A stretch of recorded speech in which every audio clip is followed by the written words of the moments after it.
is classification. Classification is a predictive algorithm in the sense that we talked about. Inputs go in and a prediction comes out. It is, as a predictive algorithm, it is also a supervised learning algorithm. In other words, there are phases. You have to first train the machine, the algorithm, to build a model. Out of that model, then you use it to make predictions or to generalize it to new data and make predictions on new data. Right? So what does classification do? As we discussed a little while ago, classification is used to identify the object or the class of objects that this data uh, it belongs to. So for example, if I tell you the height and the weight and the certain features of an animal, so those are the features, those are the inputs. And if you have to predict or identify what animals do these features belong to, that exercise is an exercise in classification. So I'll write it there in a little bit more formal terms now. Let's say that the basic premise is, you write it first let me write it in a little bit more formal way so that it remains. What happens is you have a X vector go in, and what comes out is a Y hat, which belongs to, where Y hat belongs to some class G, such that, let's say, cat, dog, etc. Right? Some animal class, let us say. And these features could be, this is the feature vector.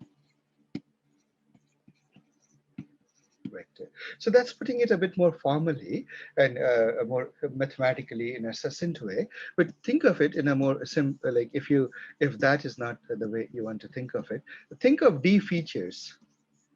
Given an animal or given some animal, the first feature could be the height, the second could be the weight, the third could be the age, the fourth could be whether that animal has wings or not, and the next could be whether the animal has a tail or not, and the next could be how many legs does the animal have. And what you have to do is you have to predict Y hat. Remember, predictions wear a hat, Y hat, and you have to tell, is it a cat, is it a dog, is it a horse, right? Is it a cow? What is it? So you have to pick from a finite set, pick from a finite set G. Right? From a finite set G, you have to pick. So that is an exercise in classification. Now, there are many classifiers out there, lots of them. If you ask how many classifiers there are like huge number, almost countless number of classifiers that are out there. Now then you ask this question, how do we learn about all of them? So the thing is, you never learn about all of them. You learn on a need to learn basis. But you need to know, once you understand how classifiers behave, it is straightforward to pick up a few and then pick up the rest as the need arises. Right? Based on your problem set, based on what you're doing, you will use the appropriate classifier. So when a classifier makes a prediction, so let's play a little game, and we say that there is a classifier which is given the data, and you have to tell whether it is a cow. Let's say it's a cow, it's a duck. Actually, let me just take two, just to keep things simple. So this is the reality. Huh? Reality is this. Ground truth is this, or ground truth. Right? Truth is this. But suppose you make a prediction model from model. Suppose you have that, and let us say that you had, let's take some number. You had, for the sake of simplicity, assume that there were 50 cows and 50 ducks, equal number of cows and ducks that you use as for training data or for test data. Let's say that you have trained a model M, classifier model M, classifier, and then you test it out on 50 cows and 50 ducks. So what can happen is, let's say that the prediction is cow hat, or the prediction is duck. duck hat, right? So let's say that your model predicts about, uh, let's take an example, some random number. I'll take 40, 40 cows as cows, but it confuses 10 cows as ducks. And likewise, of the ducks, let's say that it confuses about 5 of the ducks as cows, and 45 of the ducks it gets right as a duck. So does this matrix make sense, guys, to you? Right? You notice that I broke up the 50 cows between where, like, this row is what that data instance was predicted by your model to be. So you're saying that you showed it 50 cows and the model got 40 of the cows right as cows, but it confused 10 of the cows to be ducks. Likewise, you gave it 50 ducks, but then it confused 5 of the cows, 5 of the ducks to be cows, but it got 45 of the ducks to be right. Now, is this a good thing? Like, where are the mistakes? Let's think about it. Would you say, or would you agree that this is a good thing? To identify duck as duck, if your model identifies lots of ducks as ducks, that is a good thing, isn't it, guys? Likewise, if it identifies cows as cows, that is a good thing. On the other hand, this is bad. These are your mistakes. A duck being confused to be a cow or a cow being confused to be a duck, that is a bad thing. Okay? Those are mistakes. Red ones, mistakes, or the more word that we use are errors. These are errors. And the green ones are correct answers or correct predictions. Would you agree, guys? I need some feedback. I want someone to say that they are understanding this and it's looking familiar, simple.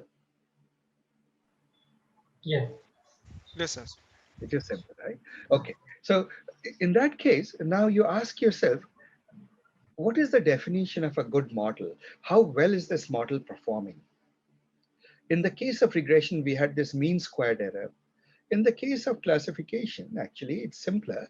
You just say, all right, let's look at how many I got correct. Number, uh, number of correct over total total data, total data size. So what was the total data size? What's the denominator, guys? How many animals do we have? 2. 50. No, no, no. How many total number of animals did we try this model on? 100. 100. 100. There are two classes, but there are 100 animals. And how many of those did we get right here? 5. Come again? 85. 85. 85, right? 45, 40 plus 45 is equal to 85. And so you say, this is your basic sort of a metric of the model. The name for this is accuracy. Accuracy. Are we together? Accuracy is defined. So here the accuracy would be 85%. Right? Now, is 85 good or bad? It depends on your situation. One of the questions that keeps coming up is, this accuracy I got, is that accuracy good or bad? And the answer, surprisingly, is that it depends. Is 85 good, 85 bad? Depends on the problem you're trying to solve. Okay? It also depends on the data asymmetry. So let us say that I change the problem. I make the problem that of detecting cancer. Now, and by the way, this is based on real data, real things that happened in the early 90s. So there is a disease, and this disease is well studied, and one of the early success stories with machine learning or AI. There's a disease called, I mean, obviously cancer is a terrible disease.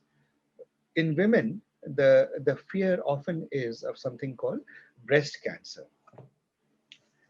It is one thing that all women fear, just as men fear, I suppose, prostate cancer. Right? Sooner or later, a large number of people tend to go through it. Now, when you do have lumps or these things in women, you want to hear that it's a benign lump. Benign means it is not cancerous.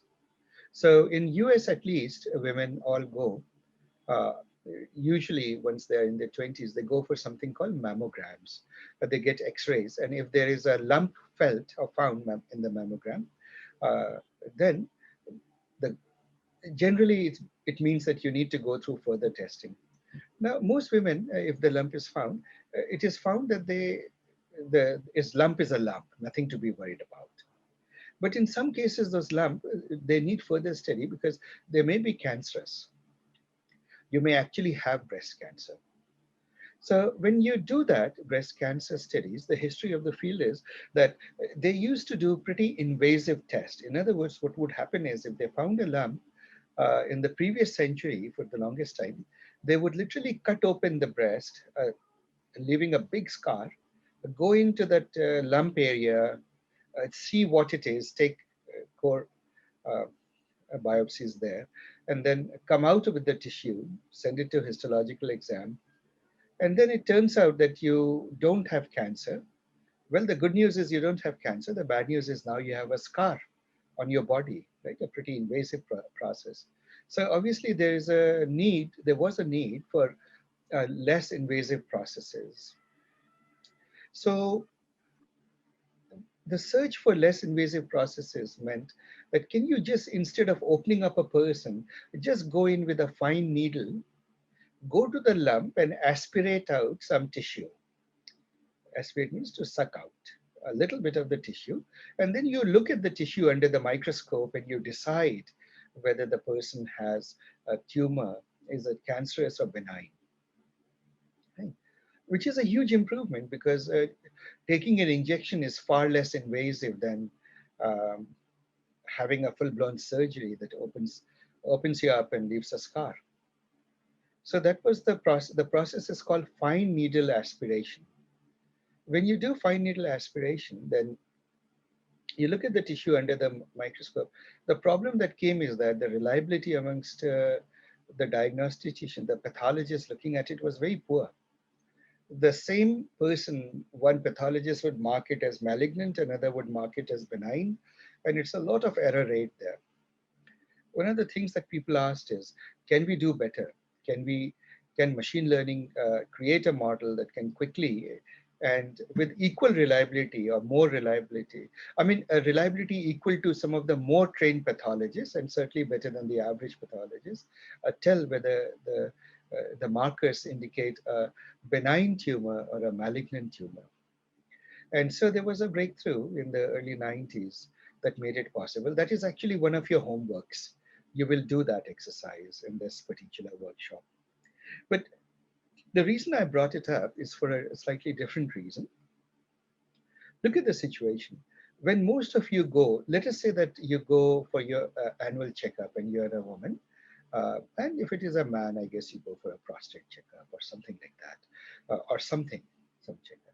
The probability that you have a tumor is, or you have cancer is very, very low, right? A very small proportion of people have that. But if you do have that, it is very, very important to catch the tumor early, to catch the cancer early. Because if you catch the cancer early, I'll just focus on breast cancer for women, so I don't keep repeating myself. It's true for other forms of cancer, for example, for prostate cancer in men and so forth. The point is that if you catch it early, it is almost completely curable. You go through a few unpleasant months of chemotherapy and radiation, but that's about it. Today, we can basically bring a person back from breast cancer and put into remission forever. It never comes back in a large number of cases. Uh, so catching early is important, right? How do you catch them early? So let's do an experiment. Suppose you are given a lot of MRI, the X-rays, and you are asked to build a model that tells whether a person has or does not have a tumor. Are we together? Whether they need to even, I mean, whether benign or malignant doesn't matter, whether you need to do fine needle aspiration at all or any invasive procedure at all. Healthy people, young people, for example, they'll have a completely clear X-ray, right? So you go to that, and now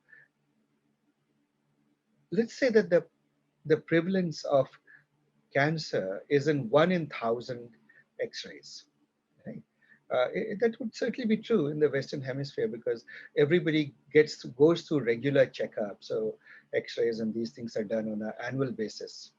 In the US, it may not be so true in India. I don't know if in Bangalore you guys are, in the different cities that you are, how often you go through diagnostics. But in US is the norm. Everybody goes through it at least twice a year. Different kinds of tests doesn't mean that they go through X-rays twice a year, but you do go through an X-ray about once a year or something like that, a mammogram if you're a woman. So most people will be absolutely healthy. So let's say that the incidence is 1 in 1,000. I'm just throwing out a number. It may be high, it may be low. I don't know medically where it stands, but it sounds right. So suppose it is 1 in 1,000. So you want a machine learning model that catches it. But suppose your accuracy is 99%, right? Would you trust that machine? Would you trust an AI algorithm? I'm posing you a question, whose accuracy is about 99%. Yes. Yeah, it seems as though you would. Yes. Yeah. Anybody else who differs?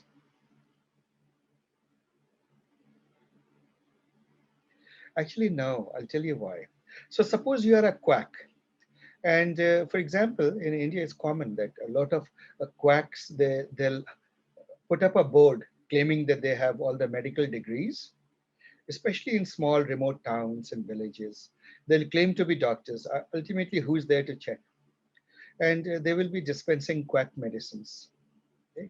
They would not be trained in any of the traditions, either Ayurveda or the modern medicine or anything like that, either alternate medicine or that. They wouldn't have any proper training, but they're quite literally quacks in the sense that they know nothing, but they claim to be doctors. So you go to such a person, and all that he says is you are totally fine, right? Because he doesn't really know how to read an X-ray, so he declares everybody to be fine. What will be the accuracy of prediction of that doctor, of that quack? If the incidence of the tumor is 1 in 10,000, what will be the accuracy? Can you guess, guys?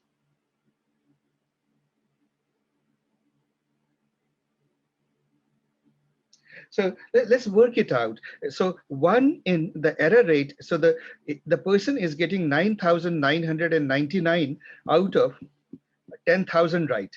The only problem is the person who really has cancer or has a, let's say, lump, that person is also being declared as not having a problem. So there is one mistake in 10K patients. Right? And so 9,999 patients, he's giving the correct diagnosis. So what is the accuracy? Accuracy, again, is correct over total. What is that coming out to be, guys? That this is 99, oh no, 1 in 1,000. So 1 in 1,000. So 999. So yes, so it will be 99.9% accurate.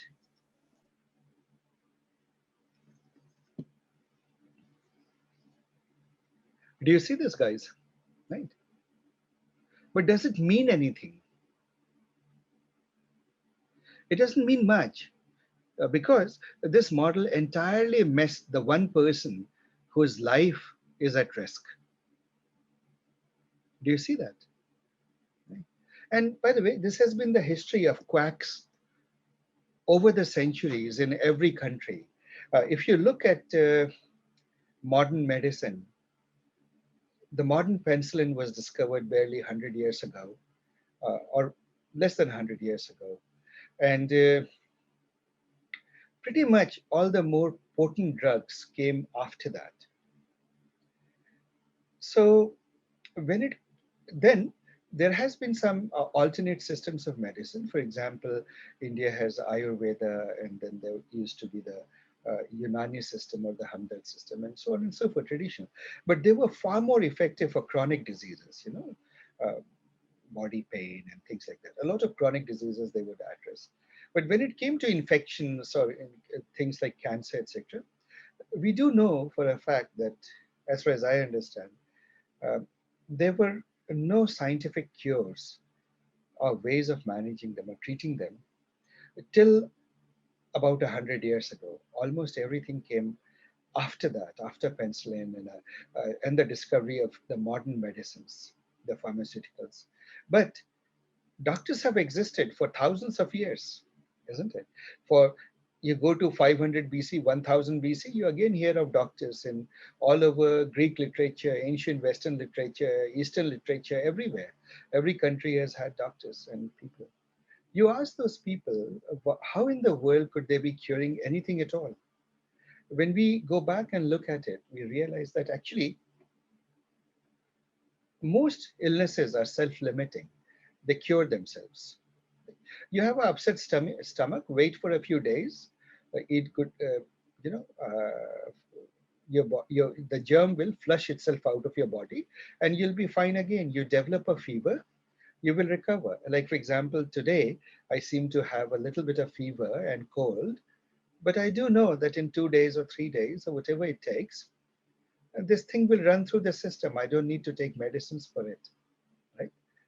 Except maybe if the temperature goes up, I can bring it down or something like that. So most diseases cure themselves. Right? So when you go to a physician and the physician gives you, let's say, some colored water, right? All these so-called mixtures, nice looking mixtures that used to be there, gives you one of them and you get cured. What used to happen is, and this is now our understanding, that the patient would now develop an extraordinary trust in the doctor because it's the doctor who, in a way, cured the patient. And the doctor would develop extraordinary faith in the textbook that taught it that that colored mixture cures people of whatever disease it is. Let's say a fever or something like that. Right? For all these centuries, obviously it was very hard to remove the confirmation bias when the doctors read those textbooks that said use this for this illness and use that for that illness, and when they would do that, sure enough the patients would become okay. So it would confirm their bias that those medicines work. Today of course we know that those medicines are nonsense. They never worked. In the same way, you look at any doctor and you will find that there are lots and lots of patients who will swear that this doctor is a magician. He is really a great doctor. However bad the doctor would be, there will always be a group of patients who would absolutely adore the doctor. I say this as a person who actually has been very closely associated with the medical profession. It's a fact, right? So, but what people don't know that sequence is not causation. In other words, just because you fell ill, then you went to the doctor, and then you became okay, does not mean that the doctor cured you. You would have been cured anyway in a few days, whether or not you had met the doctor. Right? So our mind has the habit of treating sequence as causation, but it isn't. Right? So a very silly example of that would be to say that, see, I came to Silicon Valley in 1999. Let's say, just take a date, right? I ended up here after my graduate school, and right away there was a dot-com boom.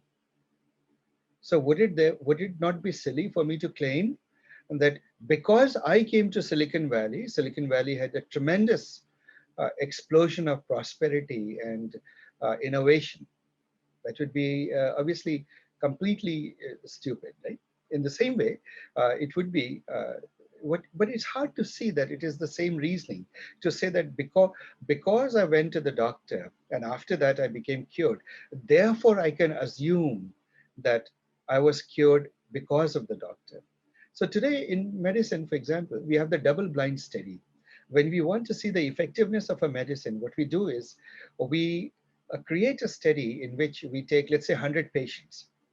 To 50 of them, we would give the real medicine. To 50 of them, we would give them placebos. Placebos are medicines that look exactly like the real one, but actually is filled with just inert material, maybe chalk, right, internally, if it is a tablet. And the doctors wouldn't be told who the real patients are. I mean, who are the guys getting the real medicine? And the patients, of course, wouldn't know whether they're getting the real medicine or placebo. They'll always be told that they're getting the real medicine, right? Then what you do is the person doing the clinical trial only knows.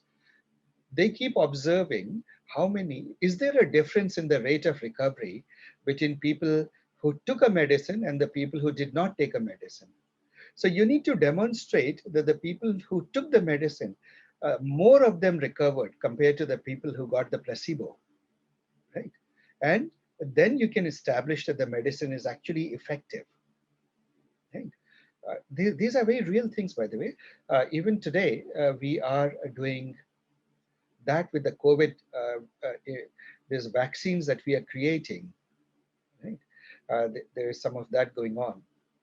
You always do double-blind studies now as a gold standard. But anyway, the reason I brought it up in classification is that it sort of creates a backdrop of how you should use to determine what measure to use for the accuracy. You ask yourself, what is the asymmetry in data, right? So suppose in this particular case, it is the accuracy of a useless algorithm would be 99.9%. So means your model, you have a useful model, you have trained a model to do something practical, only if your model MC, the accuracy of your model, let me just call it accuracy of your model exceeds 99.9% in this situation. Would you agree, guys?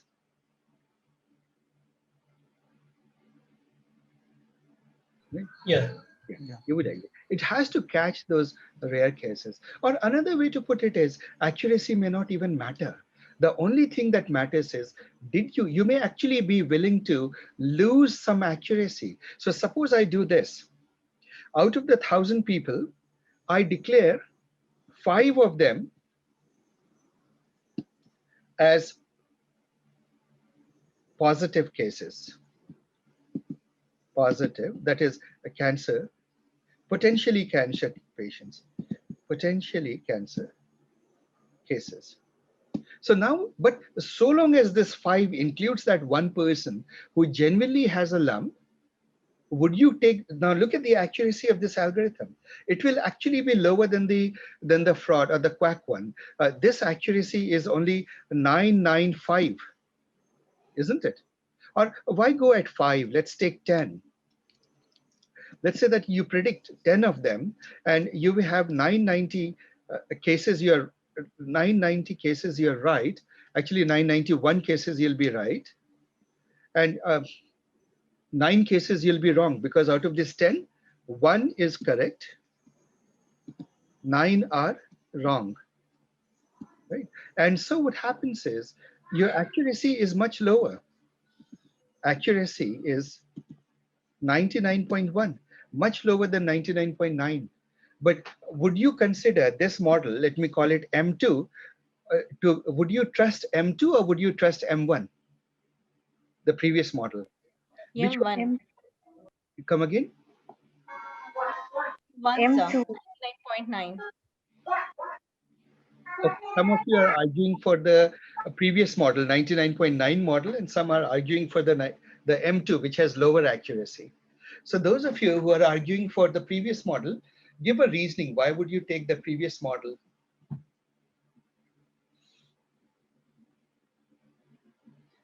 Do you have an explanation? Why would you take the previous model? Because the error is less in the previous model compared to the second one, sir.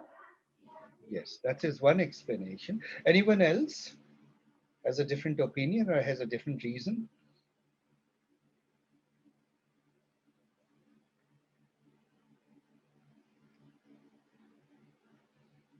Anyone who prefers M2? Yeah, sir. M2 would be better than M1, I think. And why would it be better? Why? Because it's actually the percentage was low, but we have 10 cases actually positive. So it's better than that. That include uh, Real the person. actual cases. Yeah. So think of it, guys, from the perspective of you being the person. If you have tumor, would you go to equipment that catches it, or would you go to the equipment that doesn't catch it? You would want to be tested by that equipment that catches it. Now it may have false positives. 9 people are wrongly diagnosed to have cancer, but what will happen? Suppose uh, suppose 9 people are scared now and they are told you have cancer. The way in medical you would do it is you would put them through further tests. Now, suddenly, there's a chance that all those 10 people have cancer. You would do blood tests and you would do secondary tests. And now you would do fine needle aspiration, or you would do a core biopsy, go and take some tissue out and check whether they have it. At the end of it, what will happen? 9 of the people you would have scared unnecessarily in the beginning, but then you would say, no, everything is fine, go home. Right? So, while that is a nuisance, it is not as bad as missing the person who genuinely has tumor. Because when you miss a person who has tumor, in a few months, the tumor spreads and then it is too late to save the person, isn't it? And that is why the previous model is not as useful as the second model, even though the accuracy of the second model is actually lower. Right? And so this is how you have to think about classifiers, guys. You have to ask yourself, what is the purpose I'm using it for? And so what matters more? What matters more is I don't miss the positive case. And to not miss the positive case, if you have to sacrifice a bit of accuracy, no problem. Right? And therefore, the point that I'm making is, it is not just accuracy that is a measure of how good a classifier is. There are other measures, and I will talk about 2 of these: precision, recall. There are many of them. So accuracy is just one of them. Precision, recall, sensitivity, specificity, specificity. And we will do the definitions of this next time, but I'm just planting the idea in your mind that what matters is that there are many different measures of the goodness of a model, and the content, the situation decides which measure that we do. So when you don't want to miss the positive test cases, you want to go for high recall. High recall for early cancer diagnosis, cancer diagnostic tests. Right? And what happens is that while the first test is good, it will produce a lot of false positives. What you want to make sure is that before you give chemotherapy, you have done a lot of other tests. Now the test that you do before you are sure that a person has before you start chemotherapy it should be very sure that the person really has cancer. So the thing that you are being that you focus on is that test should have very low false positive. So the final test that should come after, that by the time you reach the final test, if you have even the slightest inkling or possibility of cancer, you have been marked as positive. So the job of the final test is to tell that you don't have cancer if you don't have it, right? So So it, 1 second, I have a doubt here, sir. yes, Sir, in case of M1, you told M2 is better than M1. But here, in both the cases, actually, it is equipment which is showing it. So whereas in second cases, the 9% is detected positive, whereas the 1 is correct and the 9 is wrong. But yes, in this case also, the 9% will be given the treatment of same cancer thing, which is no, not required. no, it is not. That's the point I'm making. See, so maybe I should dwell on it more. See, what happens in diagnostics is there are different tests. The regular tests that you do, the annual checkups, etc., they do, they are on the side of or they are biased towards detecting or marking you as positive if there is the slightest chance that something is wrong, right? So if there is a slightest chance in your X-ray that there may be a lump, it will mark you as positive.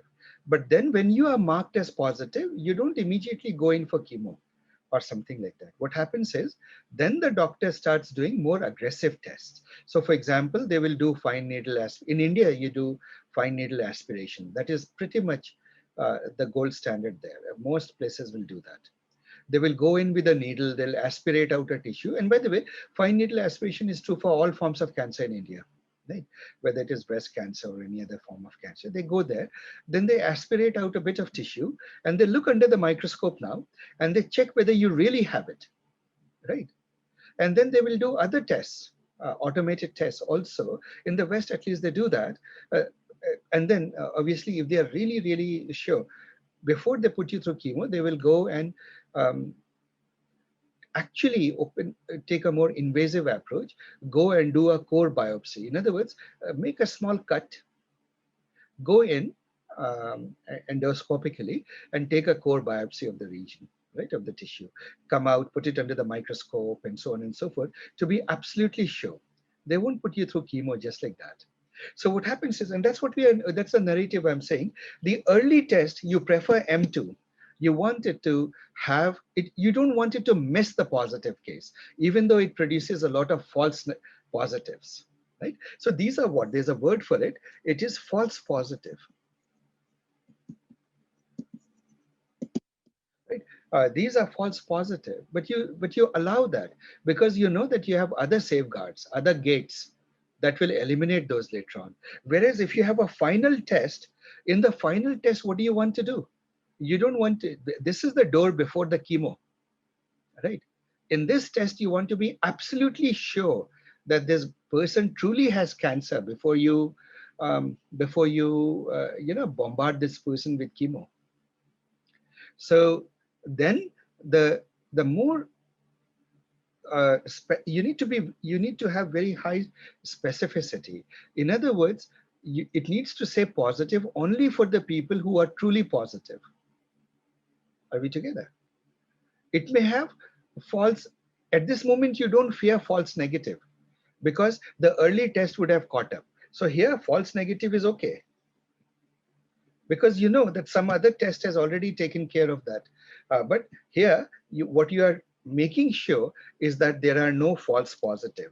You want to make sure no false, low false positive, right? So let me summarize it a little bit for you. See, in the early test, right? Early test, the first test. Suppose there's a machine learning model there. What you want to do is you want to have low false negative. False negative, what is the definition of false negative? Means you do have cancer, but this test missed it. That is very dangerous because you go home, live your life happily, and a few months later, you get the shock that it has spread all over.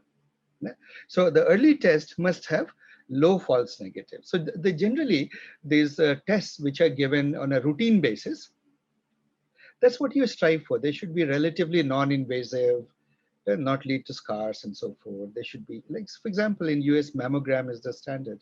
You go through mammogram, you look at the x-rays and so forth. Then, but from a machine learning perspective, its requirement is you need low false negative.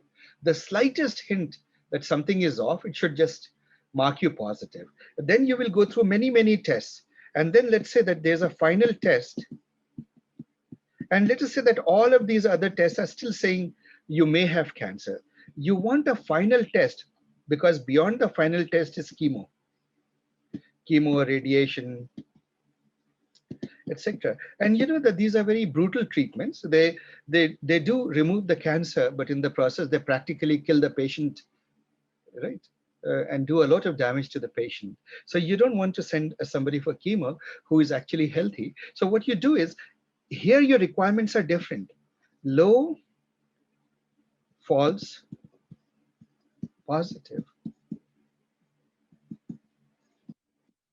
isn't it? At this moment, what you focus on is low false positive, right? You don't worry about false negatives because this has the early test would have if this comes after early test, you know that you don't have to worry about that. Are we understanding that now, guys? Yes, sir. Then it cannot be called as a model accuracy in that case, sir, because Yes. we are not getting a correct output. Yes, and that is the lesson I want to bring out, that see, people in this field and in the common world have overstated the value of accuracy. If you look at this carefully, in both the early test and the final test, accuracy is a meaningless metric, right? The real metrics are the early test should have very low false negative rate, and the final test should have very low false positive rate. Right? But the reason I'm mentioning it to you is, as you read your textbooks and other things, some textbooks are good, most are pretty mediocre actually. Um, so in most fields, for example, in mathematics, when a textbook is written, at least in the West, they are written to a very high standard. You don't find mistakes in them. In this fast emerging field of data science, because it's moving so fast, actually, the quality of the books that you buy, these programming books, this data science book, is pretty terrible actually. So it seems that anybody who has understood even the basics of data science immediately feels the need to write a book, because then, good things will follow. And sometimes the books are good, sometimes they are not. And when they are not good, they do a lot of damage, because now a person who understood things badly has perpetuated that. Now 100 people have read that book, 1,000 people have read that book, and now they will also believe that to be true and continue with that kind of thinking. One of the common things that you find sometimes is, when I hear this, the reason is I work in the company, you interview people, you get people, so you ask them these questions, and quite often you see that almost all the young kids who come to interview, they have that misconception that accuracy is what you go after, right? You ask them to write code and immediately they'll try to make it more accurate without thinking whether accuracy is the right thing to pursue. So keep that in mind, guys. Accuracy sometimes makes sense, but many times it doesn't make sense. It is in advertising too. Many things will say, my accuracy is this percentage or that percentage. But see, the quack can go and say that he has a 99.9% accuracy rate in diagnosing cancer, because he's telling everybody you're healthy. But that quack is a quack. And 99.9% accuracy means nothing. Actually, it is far more useless than a test, an early test, which has a lesser accuracy, but has a low false negative rate. That's the lesson that I wanted to bring about. So all of these things can be derived from the confusion matrix. This particular matrix that you saw, it has a name to it. This is called, it has a famous name. It is the confusion matrix.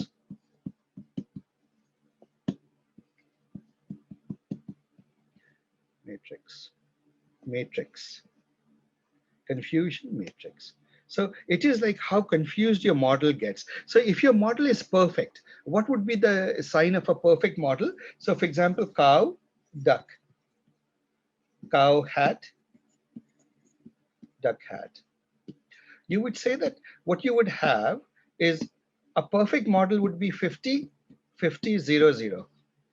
Do you see that, guys? No mistakes. Principal axis would contain, the principal diagonal would contain all the data points, and the off diagonals will be empty. Means all the cows were correctly identified as cows, all the ducks were correctly identified as ducks. Now what happens in general is you don't achieve 100% accuracy unless you have a very clean data and a very simple explanation for it. If the explanation is for example, if I were to ask you, can you tell the difference between a cow and a duck? We as human beings would have a near perfect accuracy or near perfect results, no errors, especially if the cows and ducks are just roaming around us, isn't it? It would be very easy and you would get, but if you give it to an algorithm, algorithms also can achieve that level of accuracy, but quite often data has noises, models are imperfect. So you will get a certain error rate. And so based on the confusion matrix, the things that you want to do is look at all of these measures, and we'll talk about these measures in their mathematical expressions the next time. Right? But today I wanted to give you guys a big picture of what it is like, and how you judge a model. And I haven't talked about any classifier. Actually, next time also I'll make it a theory session. I noticed that we are beginning to run out of time.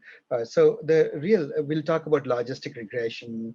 We'll talk about a few more regression algorithms, decision trees and random forests and so forth. So there are many algorithms that you use, and these are the great classics of data science and machine learning. They're used on a day-to-day basis, very, very frequently, and you don't even know that these things are being used all the time, but they are used. But today I'm focusing just on the, irrespective of which classifier model it is, how do you do the diagnostics of this model? How do you know that a model is good? So there is one more thing that is important. It is called the receiver operator characteristic. Actually, let me write it in caps so that I don't make typos. It is called ROC, receiver operator characteristic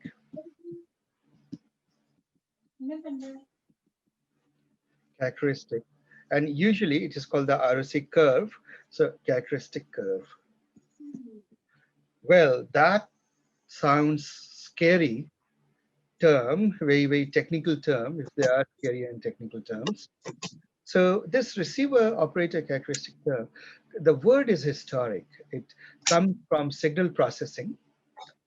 It has been borrowed from signal processing. That is why that strange name. Most people don't call it by that strange name. They just use the word ROC curve. Now, what is this ROC curve? This ROC curve is a property of a model,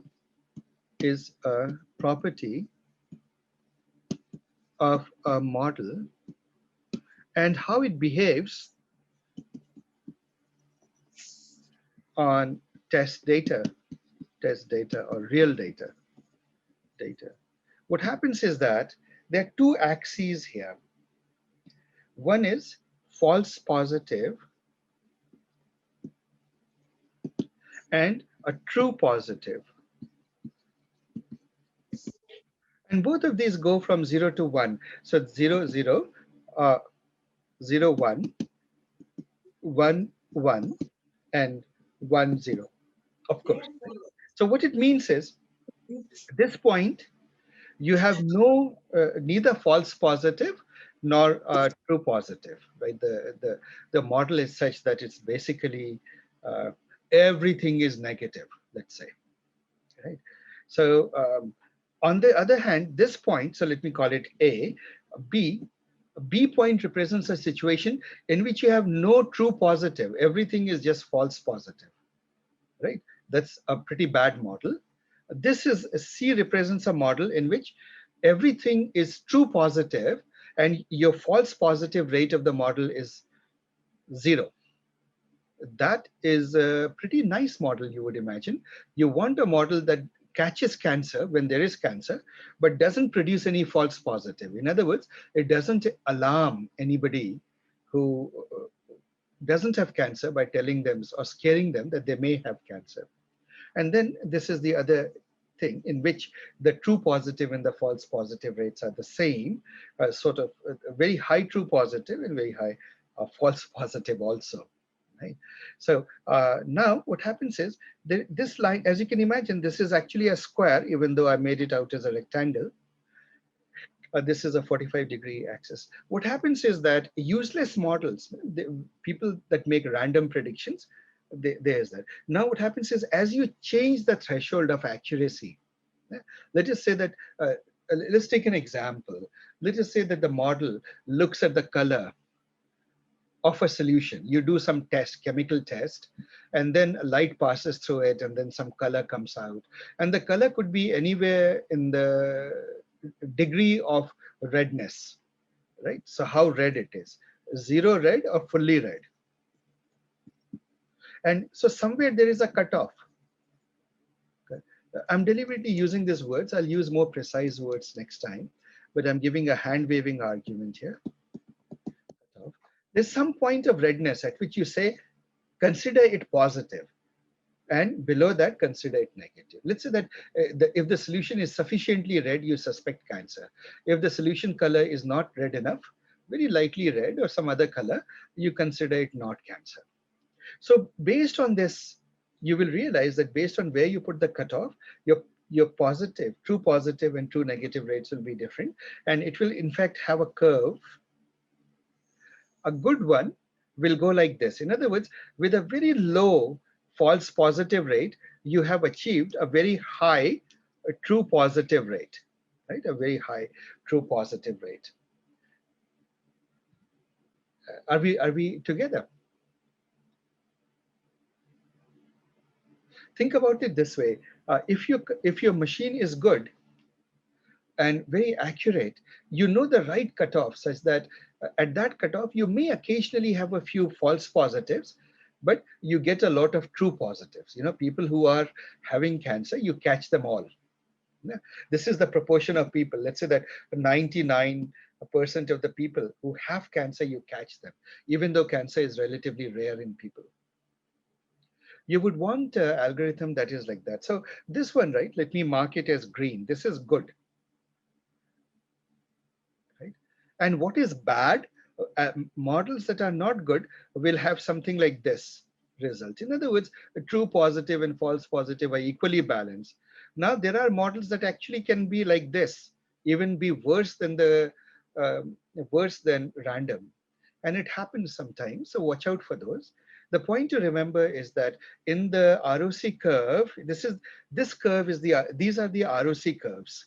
All of these are ROC curves. Now, this is a little bit too much to learn in one day in diagnostics. So we'll repeat this concept over and over again a few times. Now you say that the green is good and the red is not so good. How would you quantify it? One easy way to quantify it is how much area there is below the curve. So you would agree that there is more area below the green curve than there is below the red curve. Right? Now the total area of this box is 1 because the height is 1 and the width is 1. So total area is 1. So you know that the area under the curve will be somewhere between 0 and 1. Somewhere in this interval. And the bigger it is, the better. So there is a word for this. It is called the AU, area under ROC curve. And the symbol for that in classification theory, classifier theory is AU ROC. The way you write it is capital OA, little u, ROC, all in capitals. Area under ROC curve. That is the term, right? Under ROC curve. And usually that is a good measure of how well your algorithm is doing. Right? Remember, it's only one of the metrics. It is yet another metric, but a very good one to determine how good your algorithm is. And we will use that with time. We will use that. So next time we have a choice, we can either do a lab or I could explain to you the classifier theory. I'll see. Or maybe we'll do the lab so all of these ideas become real. We will do a lab without me giving you an idea of how those algorithms work, but you will sort of do the lab and see them work. And then the week after that, we will do the theory in which we will learn about, I'll teach you about at least one classifier in depth, logistic regression. Now, the confusing thing is, do you notice that the word regression is sitting in there? It is actually not regression. at all, despite the name. But classification, how confusing can it be? But for historic reasons, it is called logistic regression. So logistic regression is actually a classification algorithm. It's a very popular algorithm and very widely used. And it's a great thing to start using in practical day-to-day life. So we seem to have run out of time. Next time when we meet, let us do a few labs. We'll classify some data. And we will actually use breast cancer data also as an example. And we'll use that to illustrate how these things work. But without understanding logistic regression, just understand what classifiers do, what their metrics are, and how to use them.